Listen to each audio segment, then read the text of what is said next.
زنانه ول فکر دي چې د خبرې ډیر زیات خیال وساتي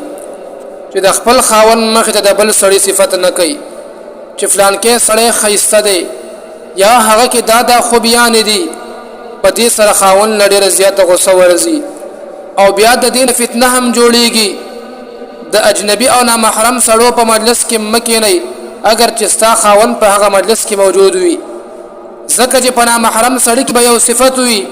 هغه به ستا خوښ شي او ستا خاون کې به هغه صفت نه وي نو ستا سره دا خن نه خای چې نامحرم سړو ته ځان وخای کنه ستا په لړ کې به وسوسه پیدا شي رسول الله صلی الله علیه وسلم خپل لور فاطمه نه تفوس کوي چې زنانه د لپاره بهترین سیس دی نو هغه ورته وایي چې نه هغه چاته وګوري او نه څوک هغه ته ګوري نبی علیه الصلاۃ والسلام د هغه جواب ډیر خوښ کو چې واقعي ستا خبره صحیح ده دغه شان کچرته زنانه په لار باندې رواني نو چاله د دام مقنور کوي یا د دې زوی سوخ کول کی یا لور سوخ کول کی او دغه شان زنانه د هم پردي بچی نه خوخی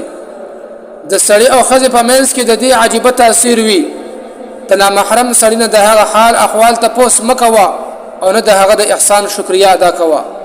بلکې څوک در سره احسان وکي نو خپل خاوند ته وایا هغه به د هغه شکریا ادا کی لہذا د زنانه د فرض نه محرم سړی نه فرض کول انتهایی ډیر زیات ضروری دي او بیا په دې وخت کې محترمو چې هر طرف ته د شیطان جالونه خور دي هر طرف ته د شیطان وسوسې دي چې انسان په نسنه خبره باندې گمراه کوي او انسان په ګناه کې چې کم دی مفترا کوي